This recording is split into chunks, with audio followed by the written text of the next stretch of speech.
What a 48-hour run for college basketball. Women's national championship game on Sunday afternoon. A game that was promised, a game that delivered between South Carolina and Iowa. It's National Championship Monday in the men's NCAA tournament, and sandwiched in between, stealing the headline somehow, some way, John Calipari leaves Kentucky to now be the new head coach at Arkansas. But we start with the recap of the women's national title game yesterday in Cleveland. 2 1 seeds facing off. South Carolina playing its 75th game of the last 2 seasons yesterday. And they had won 73 of 74 prior. The only team to knock off the Gamecocks in the last 2 years, the Iowa Hawkeyes, last year in the Final Four. Would South Carolina get its revenge, or would the Hawks, in their second consecutive national championship game, finally win their first national title in program history? There's a reason Dawn Staley is building a legacy, a dynasty, and frankly an empire in Columbia, South Carolina. The Gamecocks emerge victorious 87-75. South Carolina wins and covers as a 7.5-point favorite. Pace frenetic from the jump. Offense on display. We go well over a pregame total of 159 and a half. Third national championship for South Carolina since 2017, the second in the last 3 years. Dawn Staley, in my estimation right now, with all respect to the legend that is Gino Auriemma, is the best coach in college basketball. Her third national championship yesterday. Fantastic stuff. I mean, South Carolina, welcome to the pantheon of legendary coaches and now legendary programs. Before it's all said and done, it's hard to say that you're always going to win because the women's game is on great, as I said, solid footing. There's parity. There's multiple teams that can win championships and make it a run, but I would be surprised. Dawn Staley has 3 national championships. I'd be surprised if she doesn't get at least 5 or more when it's all said and done. And also, there's a little bit of Alabama here in Dawn Staley, which means we're going to reload. I'm going to tell my guys, we're going to get them motivated and step up, because when you lose your starting 5 from last year and you reload with McDonald's All-American 5-star athletes, that's a sign of a healthy program. There's no hey, man, we had our run. We built up for 4 years. Our starters were there. Now it's going to take time to get back. No, they went wire to wire this year. No losses at a major Division I school here. Crazy. With so much parity in women's college basketball. How impressive that was. But let's also talk about, Ben, how we got to this point. We always thought South Carolina entering into the tournament would be in the final. But we got an unbelievable performance and some controversy on Friday night for Iowa moving on past UConn.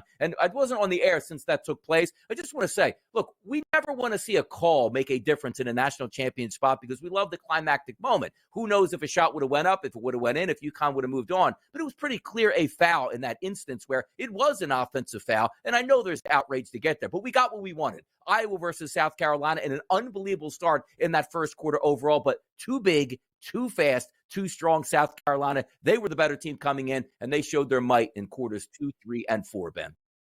So it was impressive the way it actually played out and went there with that South Carolina game. But I was really impressed overall with how Iowa came out because, quite frankly, I mean, if you were following on Twitter or social media yesterday, could you have had a better performance in the first quarter than we've seen from Iowa? Oh, my goodness. They're actually going to do this at this point. They're actually going to dominate. Crazy stuff here, Ben. At the end of the first quarter, I thought Caitlin Clark was going for 50-plus yesterday. Yeah, as did I, DRS. She was 5 of 8 from the floor. She scored 18 points in the opening 10 minutes. It was the most points recorded in a single quarter in the history of the women's national championship game of the NCAA tournament. 5 of 8 from the field, 3 of 4 from 3. But following that point, they made the adjustments defensively, and Raven Johnson for South Carolina stepped up on that end of the floor in a big way. From the end of the first quarter, Caitlin Clark was 5 of 20 from the field for the rest of the game and only 2 of 9 from 3. We will talk about her legacy. We will talk about her final game at the collegiate level as an Iowa Hawkeye in just a moment. But let's give all the compliments in the world to South Carolina. A great basketball team.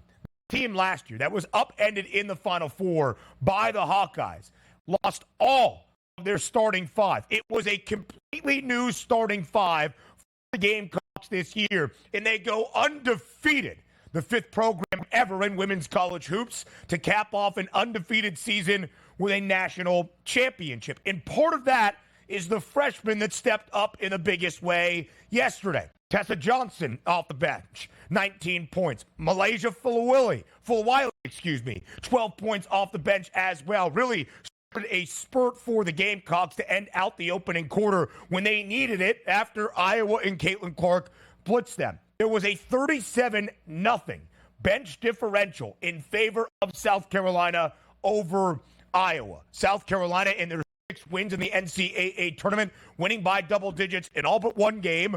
That was the Sweet 16 against Indiana. But they cover in both games in the Final Four. Again, that is what Dawn Staley has built in Columbia. 3 national championships since 2017. And in the last 3 years, Donnie, this blows my mind. They lost to Kentucky in the SEC tournament title game back in March of 2022. In the 81 games now since that point, they have won 2 national championships. They have appeared in 3 Final Fours. They have won 80 of those 81 games. In the last 3 seasons, South Carolina has a 109-3 record. That is a 97.3% win percentage. Again, what Dawn Staley has cooking in Columbia is going to continue to cook for a very long time for South Carolina.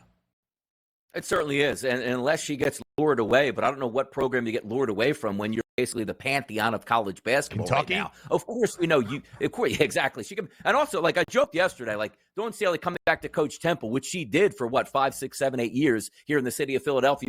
Before moving on, she can come back here and probably take any men's job she wants in college basketball that could be up for grabs. She's that good of a coach from the X's and O's and also bring in the top tier talent. We have to remind ourselves, right? It wasn't like one of those where, okay, Dawn Staley went to be an assistant coach at Gino Auriemma, stayed there for 15 years, took over for Gino, and still away they went. She built that program in South Carolina. I don't want to say from scratch because that would be respectful from an SEC perspective, but bringing them up to now, they are the premier program in college basketball and aren't going anywhere at this point. Sure. It was fun to watch you play all the way through, and I can't get enough of you rebuild, you reload. Like, it's not as if, hey, look, we have 5 McDonald's All-Americans that have played 3 straight years together, and we're still going to be for the final year. When you have complete new starting lineup and have to mesh that through, and it wasn't like, it was like, you know what? Hey, let's talk about Calipari in Kentucky. Well, let's get these young kids to really mesh during the first part of the season, and hopefully we catch fire once we hit March Madness. They went unbeaten. They were on fire all season long. Impressive stuff all the way through for Dawn Staley and the crew. But who knows? Next year, another national championship? Probably so. 38 games, 38 wins, and a national title. And they will be the national title favorites entering 2024-25, unlike this year when they did not even have one of the 5 best prices because of a completely retooled starting 5. Now, Camila Cardoso is going to the WNBA. She's going to be one of the 5 top picks that we see in the WNBA draft exactly 1 week from today, and the 6'7" big was sensational against Iowa. 15 points, 17 rebounds. South Carolina dominated on the glass. She had 3 blocks. But Tessa Johnson, the leading scorer yesterday, who hit 3 triples, is a freshman. In a Pau, she's a senior, but she has a 46% three-point shooting percentage this year. Malaysia Fulwiley, again, a freshman off the bench. South Carolina in a very good spot. We'll have some time on the other end of this break because of our technical difficulties. We didn't get to everything we wanted to here in this segment. So we'll recap on Caitlin Clark's legacy now that her time in college basketball has come to a close following her final game in a Hawkeyes uniform yesterday. Then we'll look back on the Final Four on a Saturday night out in Phoenix and set the stage for National Championship Monday in the men's NCAA tournament here in 2024.